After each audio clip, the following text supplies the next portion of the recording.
Hello and welcome to that shooting show. My name's Steve Anderson. I am, as always, your humble host.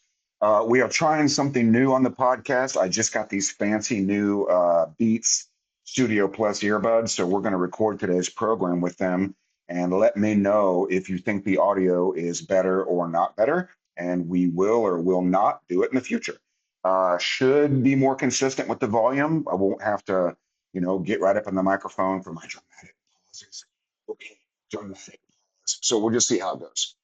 First and foremost, I want to thank Walther Firearms for being the title sponsor of this program, and AndersonShooting.com, and of course, the mighty, ever so mighty Jay Beal, who just turned in an amazing fifth place performance at Carry Optics Nationals, and I believe second US. I'm pretty sure that's how that shook out. If that's not exactly right, it's okay. It was still a wonderful, wonderful showing for the mighty Jay Beal. I literally as always, wore out my trigger finger, refreshing practice score competitor over and over and over again, watching these numbers come in. It's just so exciting, so exciting. And it does appear that Christian Seiler had some significant optics trouble on day two. I just learned about that today. I don't know the details of that.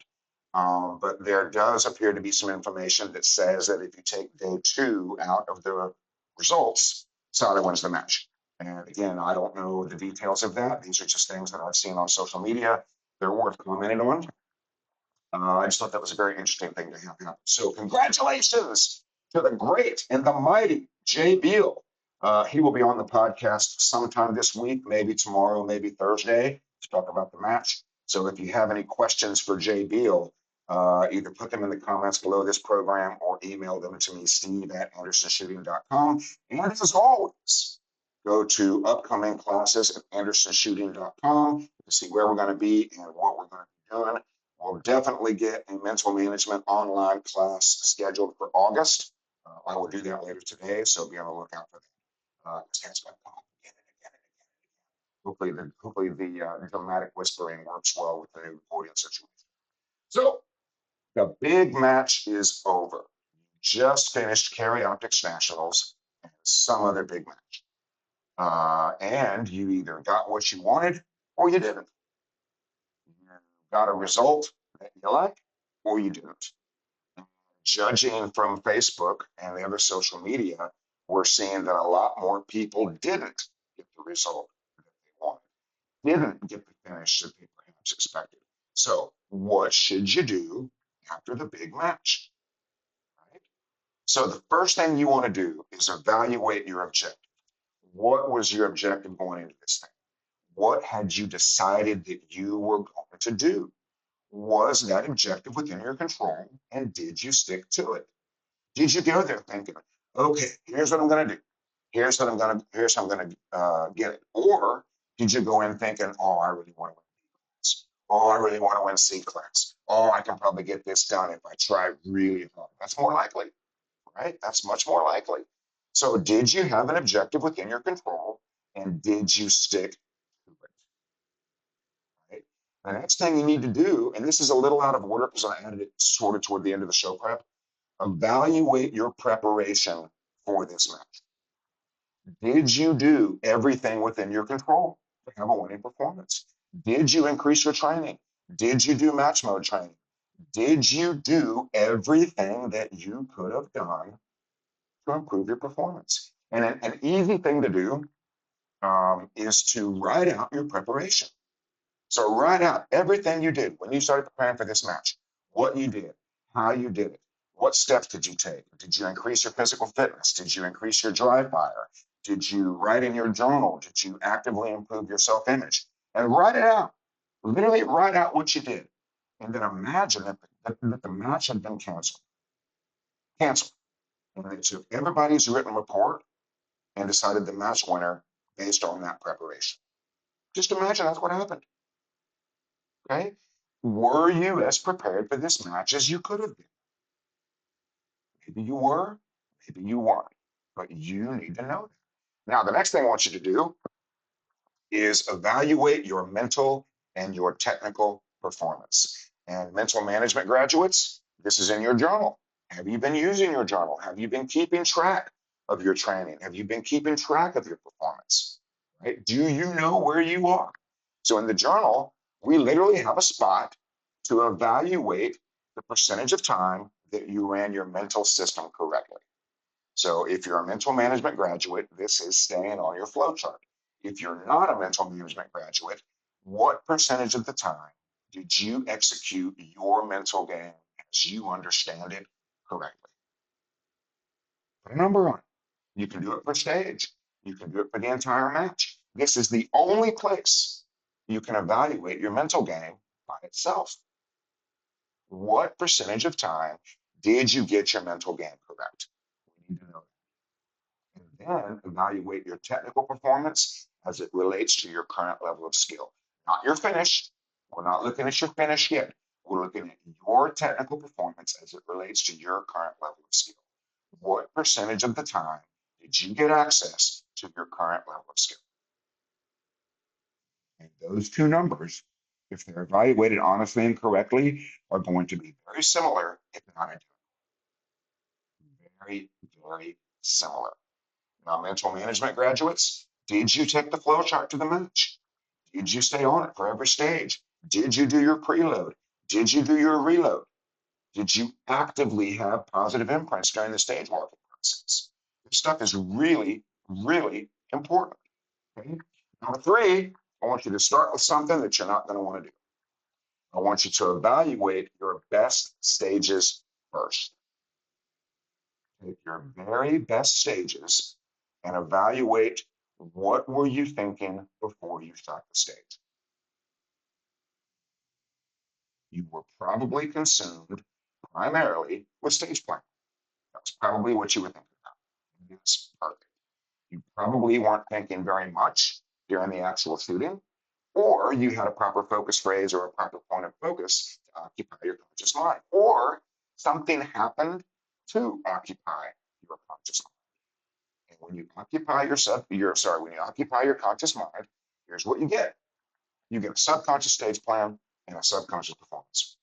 This recreates the environment of shooting your best when you're not thinking and you don't care. Now, what did you do after your best stages? I'm guessing that you did much less complaining, self criticizing, and regretting what you did. If you did it correctly, you knew immediately what you had done well to have that great stage. This needs to be gone. Start with your very best stages and let's identify what were you doing when you were getting it right. Because when you weren't getting it right, you were doing something else. So what were you doing when you were getting it right? It's absolutely critical to know.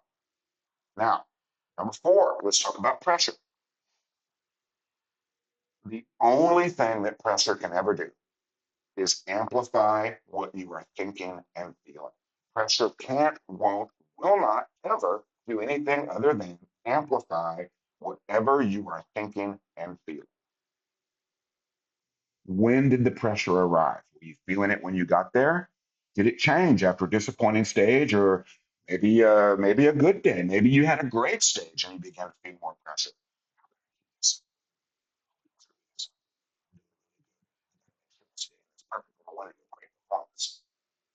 Okay? Anxiety, fear, doubt, worry, pressure will amplify these things. Confidence, strategy, and objective within your control, pressure will amplify those things. Now, for some of you, you may have had pressure be reduced by a significant mistake. Let's call that a choke. So the interesting thing about a choke is the choke can drastically reduce or remove pressure because you're no longer in it to win it. Your expectation of a result is now gone and you're shooting for fun. It's very, let's just call it shooting for fun. It may not be fun while it's happening, but that's what people usually say. I'm out of it. I'm just shooting for fun. Well, I know that very well because that used to happen to me. My trend at out of town matches was to shoot really conservative, get tired of being slow, turn on the gas, make a big mistake, and immediately thought pressure removed. And I always shot really well after I made my big mistake. Right. if you know the clown stage that I post periodically, I'll post it again today because it's so much fun. The clown stage happened. I don't remember what state I was in, but it happened right after my classic choke, my classic mistake. I screwed up the stage before it. I'm no longer feeling pressure. Uh, the stage had two windows and a little mouse hole you could do a prone on, and I knew that when that right window opened, I could fire 15 shots before it closed. Seven paper and one steel. I knew I could do it. Everybody thought I was crazy. Now, had I not had my big choke, I don't know if I would have done that. I don't know if I would have had the confidence. I probably would have chosen a safer stage plan if I hadn't already screwed up. I don't know because it didn't happen. But my confidence was up. I got access to subconscious skill, shot really well, won the stage. So if pressure was removed by a choke, some kind of serious mistake, that's fine, but that can't be the model. Meaning, I don't want you to go into matches thinking, okay, all I got to do is make a big mistake and then I'll be fine. That's not what we want because that's not going to be enough to put together a winning performance for the course of the 3-day match. Okay. Number 5, the next thing I want you to do is going to practice score and correct your mental errors. If you have practice score competitor, you can go into the what ifs and you can correct your mental errors. You will find that a lack of visual patience will be 90% of your mental errors. So those are mental errors. Unless in the case of going to war on steel or a lot of trouble on partials, I still think those are mental errors. And I think I know they're caused by a temporary lack of visual patience because you didn't have vision. That's the most important thing. You were going fast, you were going slow, you were trying to hit a specific time, you were doing something other than letting your vision dictate the speed of the shooting. So go in and correct those mental errors. See what that does to your performance. And if you are above B class, every error in practice score competitor is going to be mental. Every single one. Okay. Now we'll come back to that. Let's just stay with it, right? I have told you guys repeatedly, and I will continue to tell you for the duration of my career in the shooting sports. For the intermediate to advanced shooter, the biggest problem you are ever going to have is a temporary lack of visual patience. Now, the good news is this is the only thing you can fix between stage 1 and 2. I mean, you can fix this anytime you want to. You can understand that, okay, I need to see what I need to see to lead acceptable shots as quickly as I can see them. If you're doing anything other than that, you're under trying or you're over trying. You're either slowing down to get your hits or you're in a hurry for some reason. So go into practical competitor, correct the mental errors, and see what happens to your result. It gets a lot better. Now, number 6, evaluate any technical opportunities that presented themselves during this competition. Was there anything there lacking in subconscious skill? I haven't heard much about the prone stage, so I don't really know if that was a factor for anybody. Um, the movers, I don't know a whole lot about the movers because I wasn't at the match, unfortunately. But the prone position and the moving targets probably is the only thing that could be lacking in subconscious skill. There did appear to be some pretty long steel shots, right? Can you make a distant shot on steel subconsciously? Do you have to think about your trigger in order to get a good shot on long distance steel? Do the swingers scare you? Do you just not have a good strategy for moving targets? Right? Go look at that. If you're having trouble on moving targets, you're going to have to buy, build, make a swinger, get access to it somehow, and learn to shoot them. And the great thing about learning to shoot swingers is it's a pretty good model for most movers. When you learn to shoot targets where they're going to be instead of where they are, you learn when to trap, when to lead. Moving targets of all kinds get a lot easier. I know for me, swingers were my Achilles heel for a very long time. And I almost had anaplasmosis paralysis when I saw it.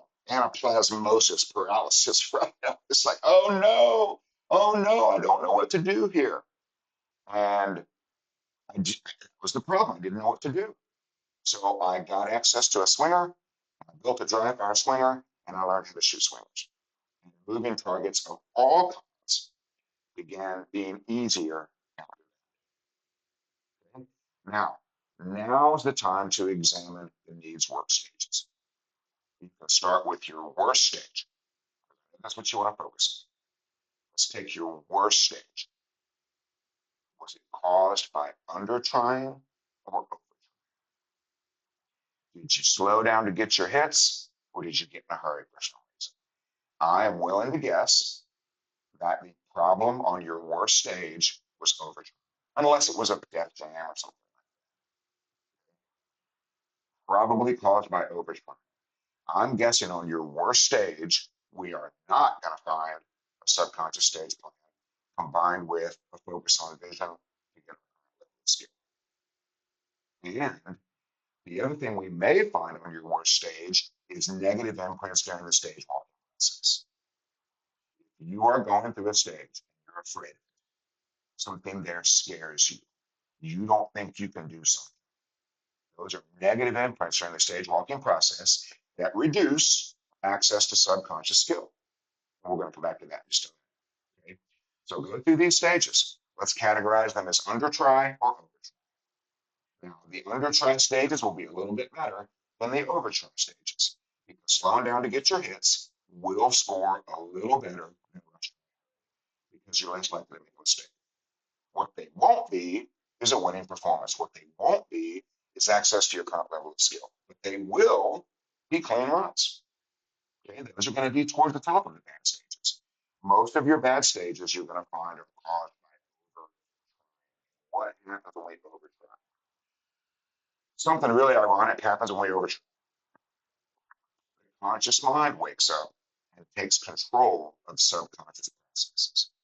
If you were thinking about having a really great, there's a close target, you want to swim control. Hey, I've been dry firing this a bunch. This first one's going to be an 8. Conscious mind wakes up, takes control of that draw process, and is literally learning to do it for the first time on the clock under pressure. That's what happens. Your conscious mind wakes up and has to relearn how to do the thing. If you were thinking about your feet, your conscious mind, it's very happy to do this, right? And this seems like the right thing to be doing. But raise your hand if you shoot really great when you're thinking about your feet. Raise your hand if you get a really great reload when you're really thinking about, oh, it's got to be so fast. Conscious mind wakes up, takes control of the subconscious process, and you have caninus intercursus, you screw the pooch. Okay? Now, that's what happens when you overtry. The next question is, why do we do it? We do it when we don't think our normal performance can give us the result that we want. We do it because we have an expectation of a result that is beyond what we believe we can do. Okay? Your self-image will not give you the result that you want. It will give you the performance that you expect. And when the performance you expect is able to deliver the result that you want, you can get access to it, that's when you're going to start winning classes, matches. But until that time, it is not going to happen, because you may not understand what you're trying to do here. Your job is to get a subconscious stage plan and subconscious skill.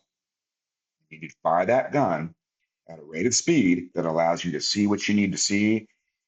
Ideally, you'd be calling every shot, right? That's the best mental state to be in, because when you're actively calling shots, you literally cannot think about anything else. And I know it's difficult to explain, but when I'm properly engrossed in calling shots, I literally cannot think about anything else. I am actually thinking about nothing, because shot calling, when it's done properly, is not thinking, it's observing. And you're not really thinking at all. And you've created what is ideal, which is a circuit between your eyes and your trigger finger that doesn't involve the brain. That's what we teach people how to do in mental management. All right, number 8. The next thing I want you to do is write down everything you learned in the most positive way that you can. If you got DQ'd, today I learned the importance of muzzle direction with appendix carry. Okay. My poor buddy Buck did get DQ'd with appendix carry because of some sort of a muzzle angle issue. I don't know enough about the details to know what happened or whether it was appropriate or not. But if he's going to continue to carry appendix in USPSA, he needs to do something different, right? And again, I don't know the details, but he learned something very important. Hey, when I stand this way with an appendix holster, I may get accused of breaking the 180. So that's something he learned. Okay. And what you're doing here is you're giving advice to future you. What are you going to tell yourself to do next time you go to the match? What would be your advice? Hey, next time you go to nationals, I want you to do this. Please don't write down things not to do. Please write down things to do. For example, if you learn something about hydration, nutrition, alcohol levels, nicotine levels, caffeine levels, write those things down. Okay. When I do this, I get a better result. And you're not looking for a list of mistakes. You're not looking for a list of things you did wrong. You're looking for a productive list of things that you learned. I want you to point to the good stages when you write. Meaning, don't write down, I learned that if I show up late and I'm a little hungover, I shoot like crap. Write down, I learned when I get good sleep and I show up early, I shoot well. So now you know what to do next time. Now you won't make the same mistake, or you're less likely to make the same mistake. This is advice to future you. Point to the good stages, things like when I'm the first shooter and I'm well prepared with a good point of focus, I shoot great. So now we know exactly what. Okay. Then I want you to document everything that you did well. Now we come back to our very best stages. Let your best stage be the template for your future. I don't want you to let your worst stage be the template to avoid. I want you to let your best stage be the template for the future. When I do these things, I tend to get stage wins. When I do these things, I tend to be in the top 20. When I do these things, I have the best stage result of my class. So now we know what to do. You've got to resist the temptation to focus on your worst stages. And I'm telling you, if I see you guys keep posting mistakes on Facebook, I'm going to be right there on the throne of contemplation, furiously typing as quickly as my thumbs can, telling you to knock that stuff off. I don't want to hear about your bad match. Your sponsor doesn't want to hear about your bad match. Nobody wants to hear about it. Tell us what you learned. If you had a disappointing result and you feel like you need to make an excuse for some reason, tell me what you learned. Tell me what you're going to do different next time. Tell me that. That's what I want to know, because that's what I want you to know. You become an expert in your mistakes, you're going to get on. I'm reminded of the story that Lanny Basham tells. Lanny was practicing for the Olympics one year. He's out practicing and he's getting more eights than normal. He doesn't want eights. He wants tens and X's, but he's getting eights. So he gets his notebook out and he documents what is happening every time he shoots an eight. I did this, I got an eight. I did this, I got an eight. And his eight count went up. And then he said, well, that's interesting. I wonder what would happen if I kept a record of my tens. So now he keeps a record of his tens. I did this, I got a 10. I did this, I got a 10. I did this, and I got a 10. Hey, look, getting tens is easy. Guys, having a winning performance is very, very simple. I had something so cool happen in Wichita this past weekend. I frequently turn my hearing protection up really loud because it's the only time I can hear really well.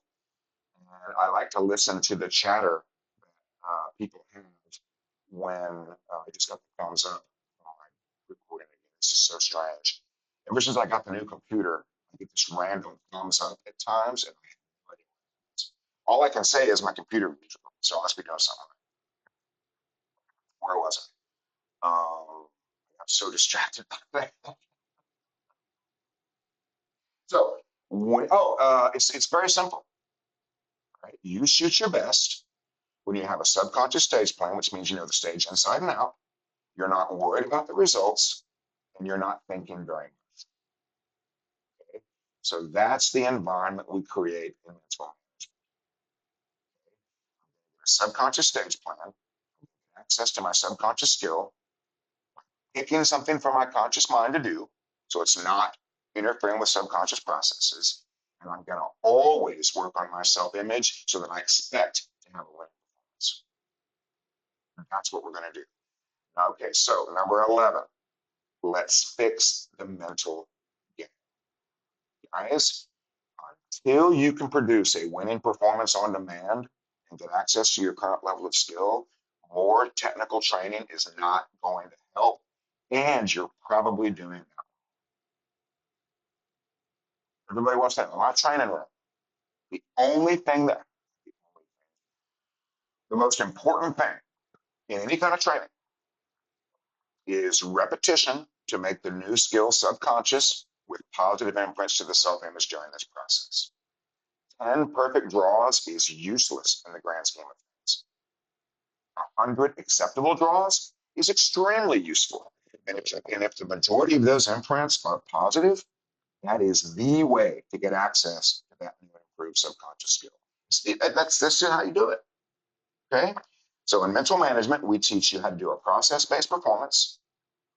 We teach you how to care for your self-image short-term and long-term, because self-image is a filter for subconscious skill. You know this. You're just not applying it, maybe. Confidence is at least 30% of success, and confidence is 100% of access to subconscious skill. If you're lacking confidence for some reason, you are not going to get access to your subconscious skill. You're just not. Okay? Guys, you know this. Think about when you were single. You have a good command of the English language. You're witty and funny, and you can do all of these things. It's not a problem. You can talk to the nerdy girl in class, no problem. But you go talk to the ultra mega super hottie, you lose your command of the English because your self image is telling you she is out of your league. If you believe she's in your league, you believe you have every right to be talking to her, it's easy. And you regain access to your subconscious control of the English language. That's how this works. It's exactly the same. You have some amount of subconscious skill with your firearm. When your confidence is high, short term, long term, self image is happy, self image expects to do well, you get 100% access to it. That's what we teach in mental management, how to have boringly consistent performance over and over and over again to produce a winning performance in which you're getting access to your skills. When you can do that, your winning performance will be closer to the winning performance based on training. That's when training becomes turbocharged. But if you had a 50% mental performance, you don't need to touch your gun until you come take mental management. It's just as simple as that. How many times are you going to go to big matches and get a poor mental performance before you're going to do something about it? Mental management is $300. How much did you spend on nationals? How much did you spend on ammo, match fees, travel, preparation, food, drink, rental cars, hotel rooms? What did you spend?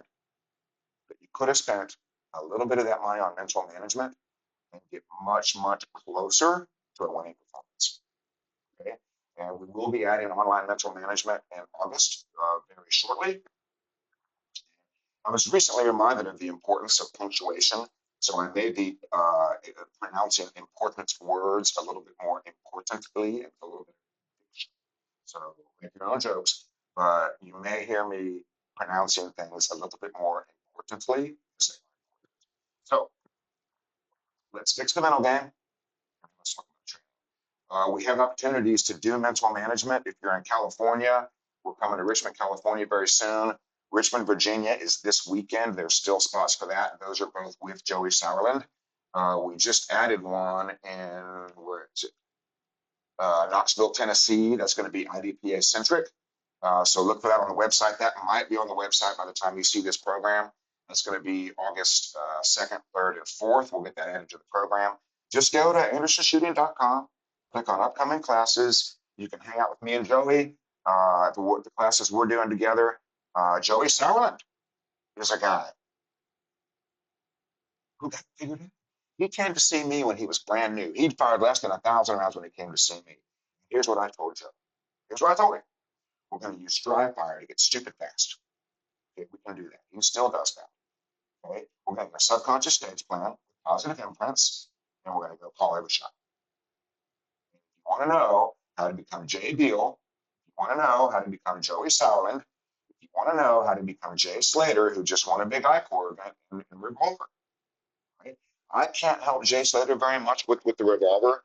I mean, obviously it's still a handgun. There's things we can discuss, but the revolver specific stuff, he doesn't need anything. He's one of the 3 best revolver shooters in the world.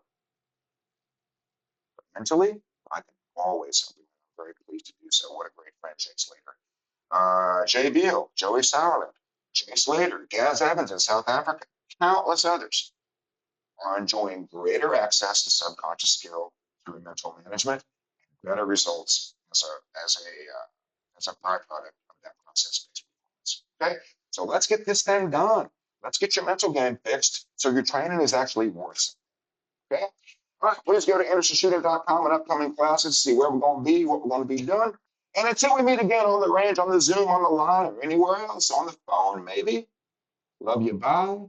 And get to